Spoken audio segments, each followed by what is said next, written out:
तर जय श्री महाकाल मित्रांनो. तर आता तुम्ही मागच्या ब्लॉगमध्ये पाहिलं आपलं की आपण लायब्ररीमध्ये आलेलो आहे आणि आता लायब्ररीमध्ये आपण अभ्यास करणार आहोत. तर आपण इथं मस्त आपल्या भाऊन ते आले होते, मस्त आपण मजाक वगैरे केली, थोडंफार मस्ती वगैरे. त्यानंतर परत सिरियस झालो आणि अभ्यास करायला लागलो आपण. पण आपल्याला मागून थोडाफार आवाज येत होता. तर आता आपल्या मागं काय चालू होतं ते पाहायला गेलं आपण.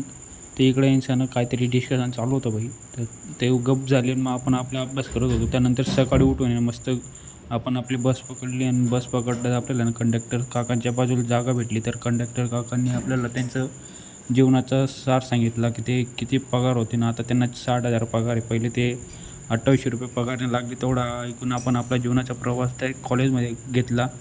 त्यानंतर आपल्या सरांनी रिबीन वगैरे कापल्यानंतर मस्त ते भिंतीपत्र पाहिलं, त्यांचं लेक्चर चाललं, मस्त भाषण दिलं. त्यानंतर आपण घरीच गेलो होतो. ते काय तुम्हाला दाखवत नाही आता. आणि अशाच ब्लॉगसाठी सबस्क्राईब करून ठेवा. जय श्री महाकाल. भेटू पुढच्या ब्लॉगमध्ये.